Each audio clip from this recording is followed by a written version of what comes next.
as we all know, we all are experiencing the changes, the difficulties, but as well the opportunities, yes.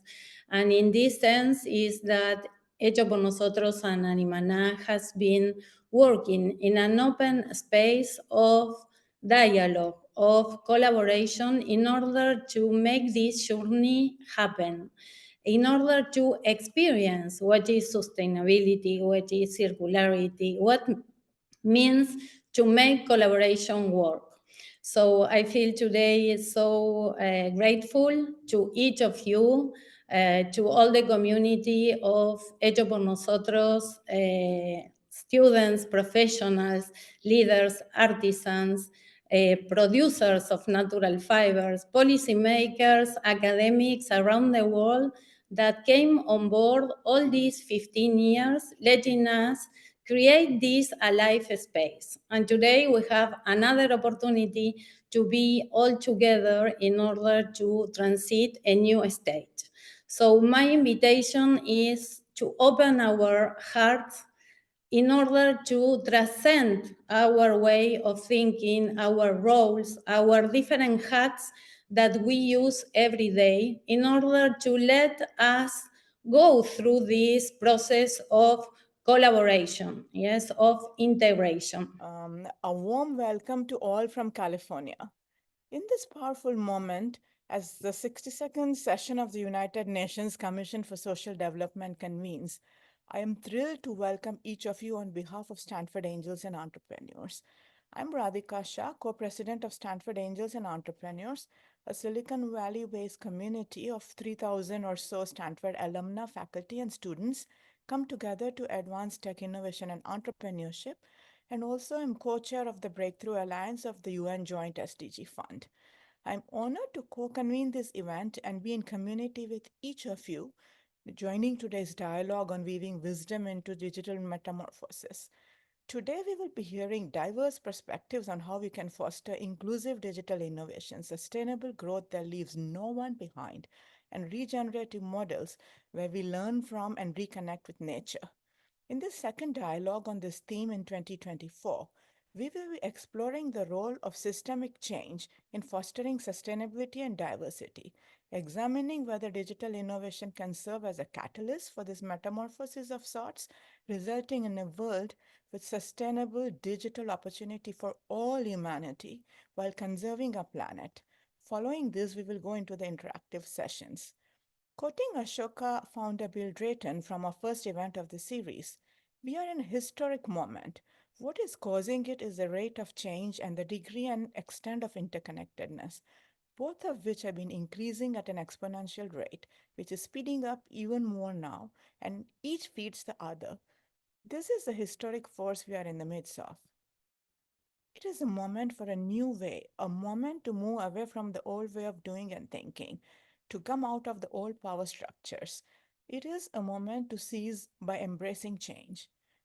And yet, how can we ensure that this race into the digital age is not a change, a digital transformation that creates a yawning digital divide, and instead a beautiful change of sustainable growth and development and inclusive digital metamorphosis, a portal to everyone, a change maker world? At the Breakthrough Alliance of the UN Joint SDG Fund, we advance Sustainable Development Goal 17, fostering a global connected community, building bridges within our state of California, our country, our world, to bring the power of technology, media, and markets to collectively combat the climate crisis and co-create opportunities for all. That is why I am so excited right now to be here building bridges between the Americas and across the world. Important learning space. It is an honor to be here to discuss the importance of the digital environment in the construction of societies that aim to achieve better levels of development and well-being. On this occasion, I will share some reflections based on my experience at UNESCO Peru office, focusing on the interrelationship between culture and digital technologies, a topic that has gained increasing relevance in Peru and around the world, as you mentioned, and as Radhika mentioned in the first intervention. Current global challenges are deeply connected to the digital revolution. In the cultural sector, the digital environment has transformed the way cultural goods and services are created, produced, distributed, and accessed. In this context, UNESCO, in its 2005 convention related to diversity of cultural expressions, establish measures to promote cultural diversity in digital environments. With the aim of achieving this goal, UNESCO provides technical assistance to the states for the design of policies and projects that promote cultural expressions diversity in the digital space. Um, Among the measures proposed by UNESCO to member states is the adoption of digital strategies to invest in local cultural production, support for creative centers, incubators, and associations to promote the creation of local content, the development of partnerships between the public, private, and civil society sectors, and digital literacy to ensure access to diverse content. In Peru, according to the information provided in the last periodic report that UNESCO produced with the Ministry of Culture related to this convention that I mentioned before, one of the 11 challenge and therefore pending tasks in the country's cultural sector is the need to enhance and enable the digital environment. This is in response to the small percentage of reported measures involving the digital environment by the state. Uh, Regarding this issue, the UNESCO Peru office has been promoting several projects aimed to improve the e-commerce, for example, and digital marketing capabilities of the actors within the cultural ecosystem in the country, in different parts of the country. An initiative that has allowed the implementation of these capacity building projects focusing in digital skills is the Pact for Culture 2030. It's a multi-stakeholder platform that brings together private sector, companies, international organizations, and civil society with the aim of contributing to sustainable development and the exercise of cultural rights by citizens. Um, we have implemented more than 50 cultural initiatives through a coordinated and intersectoral work modality. And one of these initiatives that I would like to present this morning is Segundo Vuelo, is a project of LATAM Airlines with the technical assistance of UNESCO in Peru, in which includes the implementation of digital tools as one of these components. As part of the project, the skills of 55 artisans from 3 regions of Peru have been strengthened in textile and design production, creating a new collection, reusing materials from LATAM Airlines flights as crew uniforms, curtains, and also threads done with plastic bottles, for example. For the creation and designs of this new collection, we also implemented a capacity building program related to financial tools. It is important to establish a fair price of each product and to understand the dynamic of cultural market. In addition, we provide training in e-commerce in collaboration with an important University of Peru in order to develop a marketplace which is under the administration of Ministry of Culture called Rurakmaki. I would like to conclude my intervention by highlighting the need to unite efforts and work in a coordinated manner to advance the promotion of cultural through different channels with the aim of building more inclusive, dynamic, and respectful society in the digital era. Thank you very much. Thank you for the inspiring and deeply insightful remarks, Jose. I would next like to invite my colleague, Elaine Smith Genser, who leads engagement and partnership development at the United Nations Joint SDG Fund. Formerly, she was at the World Bank and other great organizations. She's passionate about social justice and equity. I recently learned that Elaine has 12.9% indigenous roots with a significant influence from the Ribeirinhos indigenous communities of northern Brazil. Welcome, Elaine. Thank you, Radhika. Thank you so much, everyone. And it's always great to be here. And thank you for the organizers to assembling this wonderful group of colleagues to talk about digital transformation in the world we live in. I loved when I read the original title of this session when I was invited to speak. It mentions metamorphosis, innovation, growth, regenerative models. And as Adriana mentioned in the beginning, we are transiting to a new state. It reminds me of nature's magic when caterpillars become beautiful butterflies. And with that in mind, I want to put a pin on a thought that during metamorphosis, a caterpillar undergoes only changes their physical morphology. The organisms that hatches as a caterpillar and becomes a butterfly will always have the same starting DNA. And when we think about DNA, it's formed by the small pieces of chain that Adriana also mentioned, that is us. So we are all part of the metamorphosis that the world is living in. And as Radhika was introducing me, I'm Elaine Genser, former banker, born and raised in Brazil, dedicating everything I've learned in business and strategy to development system. I've had the privilege of serving on several boards and working at STEAM organizations like the World Economic Forum, the World Bank, and for the past 4 years at the United Nations Joint Sustainable Developing Goals Fund. The fund operates in 118 countries with a strong footprint in small islands and developing states, the SIDS, and the least developed countries, the LDCs. And our main stakeholder, the funding or the resources from the fund goes to resident coordinators of the United Nations that coordinate programs implemented by multiple agencies of the UN. Currently at the UN, I'm working on the process of deployment of a digital transformation envelope, as we call it, is resources specific for digital transformation. It's going to be about $32 million to 13 countries. And just to mention a few: Chile, Colombia, Guatemala, Philippines, among the 13. These programs have 3 main objectives, and I'm going to go fast through them because I think there's more interesting things to discuss than the programs that I'm working on. But promote digital transformation as catalytic opportunities to accelerate the Sustainable Developing Goals impact. Advance digital transformation informed by principles of the UN. And what are the principles? I think this is one of the things I would like to discuss. And leverage the comparative advantages and capacities of the UN to bring about integrated support and policies for inclusive digital transformation.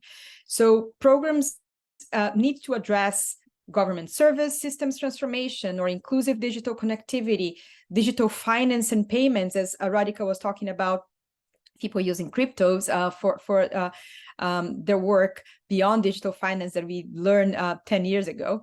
E-commerce, markets, access, trade, things that are so important to distribute the products that we are talking from the artisans in this conversation.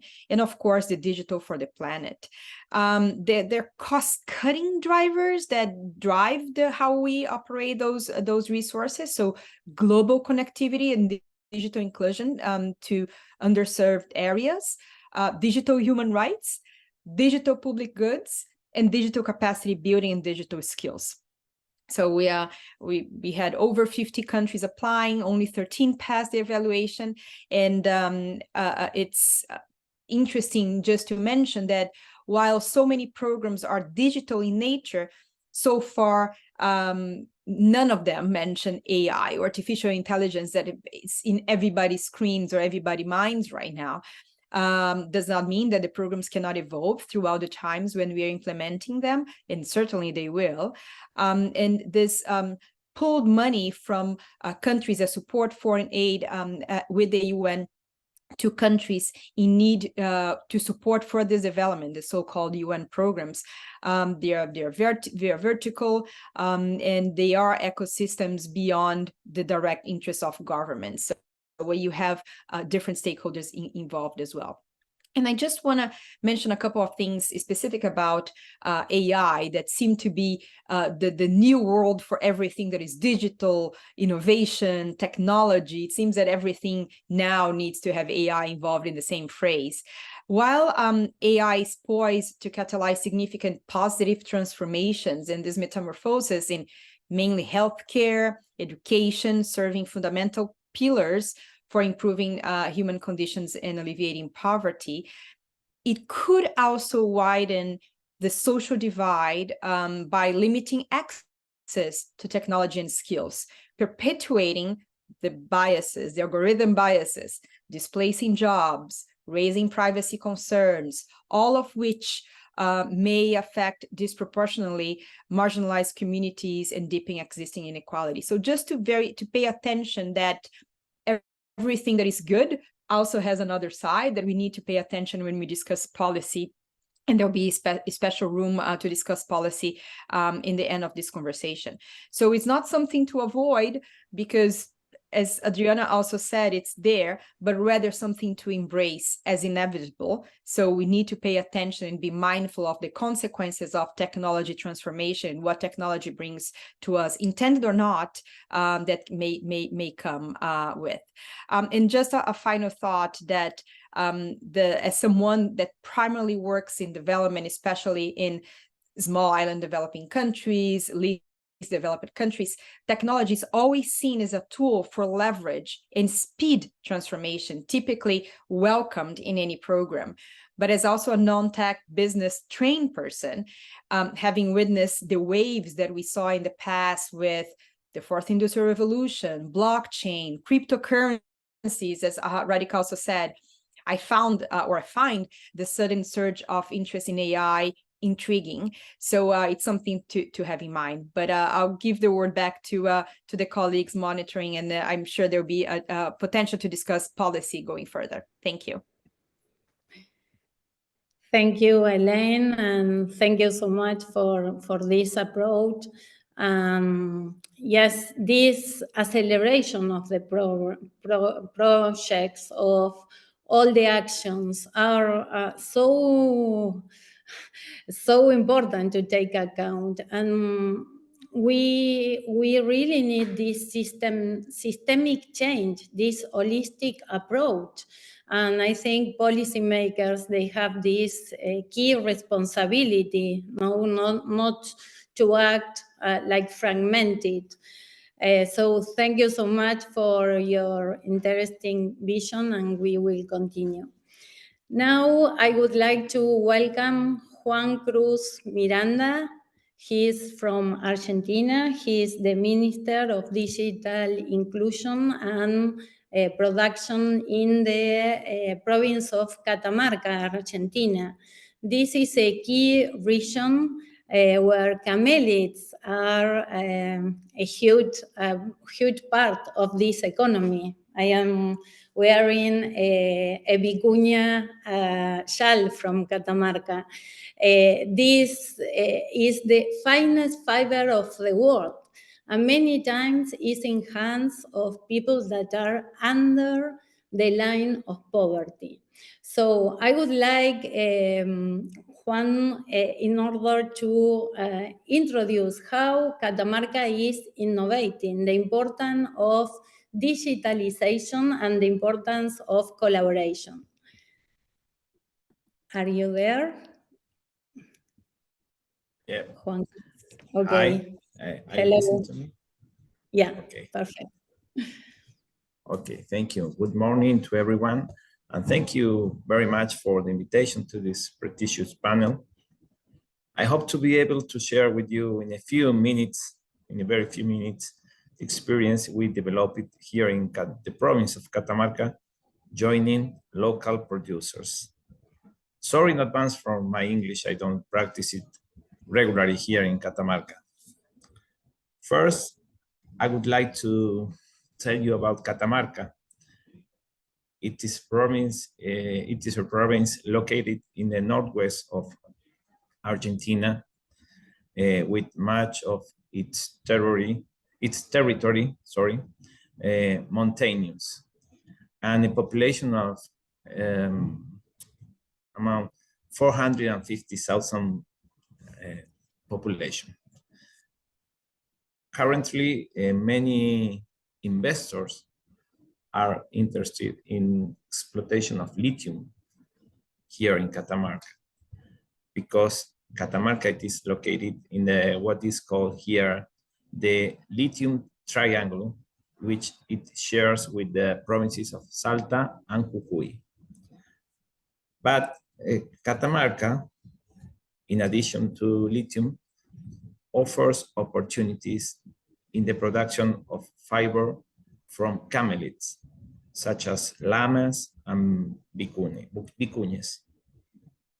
For our ministry, vicuña fiber is the true treasure that Catamarca has instead of lithium. For this reason, we are working on the design of a comprehensive plan that includes several actions to benefit vicuña fiber producers and also artisans who make high value garments. First, we need to generate a greater volume of fiber. We have so many vicuñas here in Catamarca, but not so many fiber. Since the region has a very good number of vicuñas, but it's necessary to improve the methods of raising and treating the animal. For this, the government helps with training and investments in methods of how can we pens and animal care. How can we treat the animal? The vicuña is a wild species. It's here in Argentina. Is protected by the government, and with a greater amount of fiber, marketing to high-level international clients can be improved, such as Loro Piana, which Loro Piana currently already purchases local fiber here in Catamarca, but they need so much fiber, and the government, we are trying to help they can get this fiber. But this is one part of the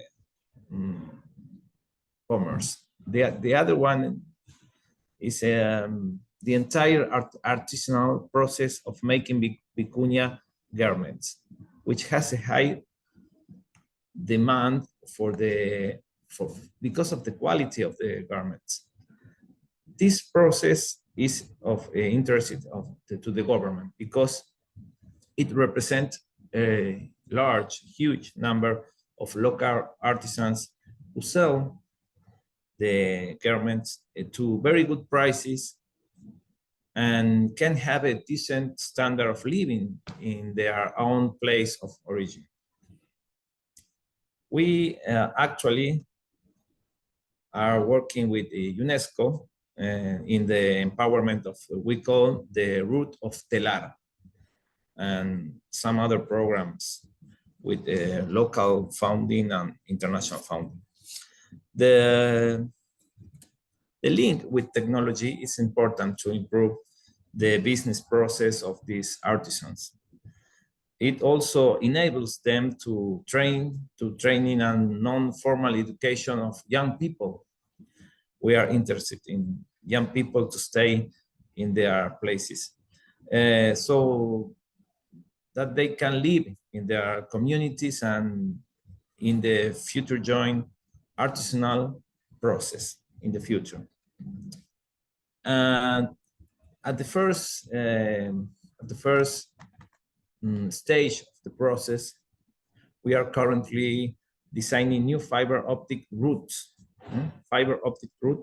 that reach these communities far from urban centers, but definitely help to incorporate them into the digital world. The fiber optic helps the fiber of camelids, such as vicuña. And perhaps some of the scenes in the video projected by Marina were taken in Catamarca or similar places, and show the realities of those communities. You could see the video. As a government, we intend to improve these realities by helping these artisans and enter the digital world. So this is how can I tell you by now, because I'm here in the minister from December last year, but I would take this panel and this opportunity to know the other experiences, such as the friend of UNESCO and the World Bank, because we will need international funding to this great project of fiber optic routes.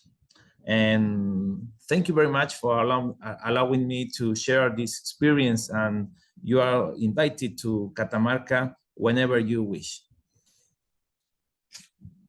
Thank you for the rich insights and remarks, Juan, and to help us get to know your region's relationship with the beautiful wild vicuña and its relationship with the local communities and the possibilities for digital innovation. And especially thank you for the invite. Hopefully we will all arrive one of these days.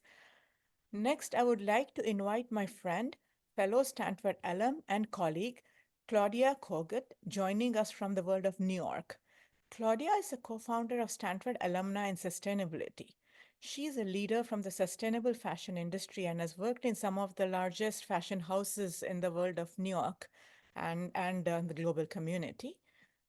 Claudia and I are also co-founders of the new Sustainable Development Goals Digital Transformation and Sustainability Solutions Lab that was announced by Pegasus Capital Advisors as COP28, where we are pulling together a brilliant group of academics. Welcome, Claudia. In this digital age of digital metamorphosis, what are your thoughts on the systems change needed in the fashion industry to advance sustainability and inclusion?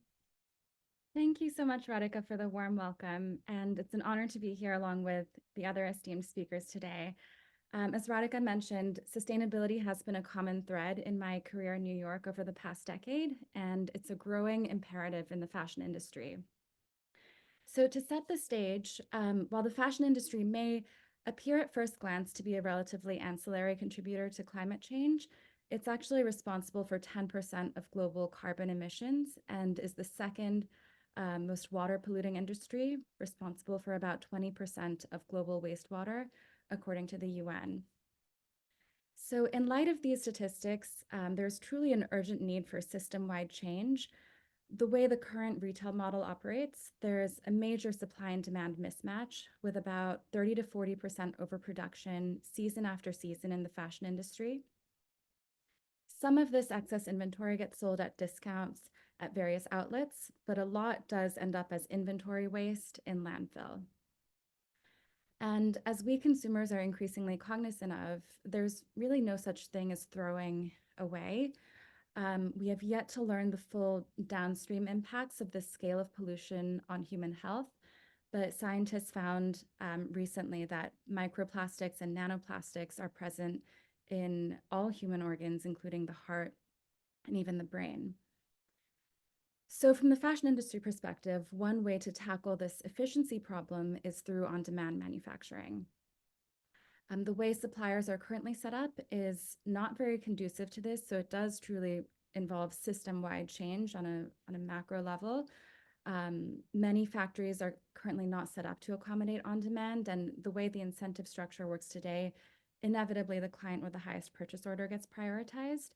But there is promise, because even with higher unit cost with on-demand manufacturing, it should be a more financially sustainable model in terms of overall margin achieved if we're able to get supply and demand right and minimize inventory waste.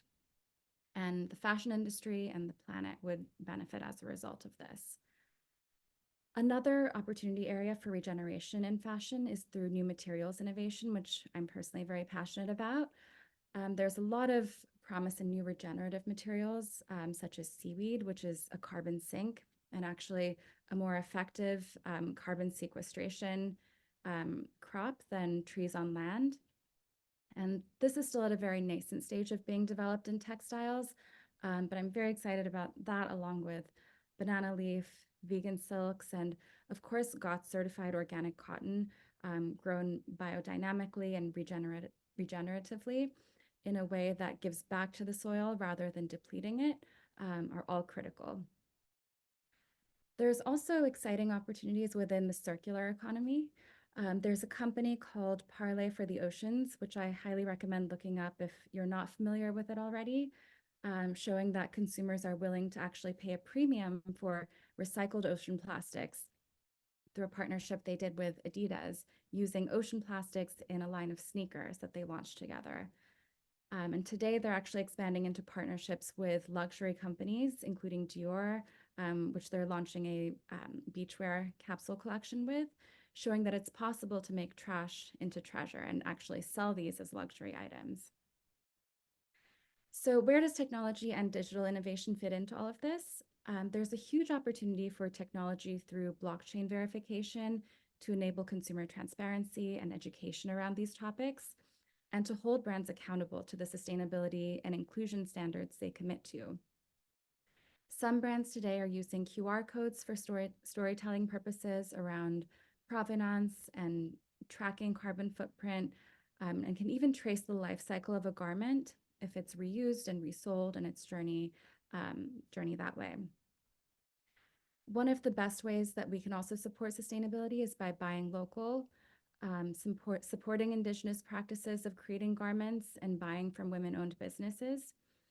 I should add that while women make up nearly 80% of retail purchase decisions, especially in fashion, and 80% of the workforce, women in senior leadership and C-suite positions still sadly trails behind, with only 14% of major mainstream brands having a female executive in charge, according to McKinsey. So to wrap up, ultimately, if we want a transformational shift in the industry, as consumers, we need to vote with our wallets.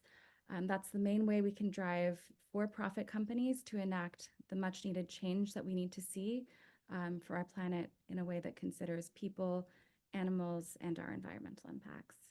Thank you. Thank you, Claudia, for sharing thought-provoking perspectives on the systems change needed in your industry. And it was very, very insightful and exciting to hear about the treasure created from the trash, from the plastics in the ocean, seaweed. Earlier, we heard about the vicuña fibers, all regenerative ways of connecting with nature and sustaining a planet. Now, I'm thrilled to invite yet another friend, fellow Stanford alum, and colleague Jack Loveridge from El Paso, Texas. We heard many diverse perspectives, and who better than a historian to pull things together? Jack is co-president of Stanford Angels and Entrepreneurs Texas and CEO and co-founder of Panoculum. He is a historian, a scholar who is at the nexus of bringing the power of digital innovation to preserve culture and heritage at the individual societal levels as well.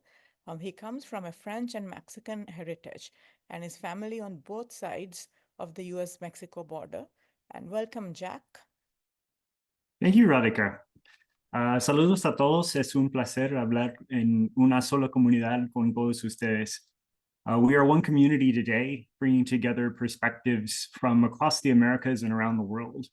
We're also really one community here in my hometown of El Paso, Texas, and Ciudad Juárez, Chihuahua, which is the largest contiguous binational metropolis in North America.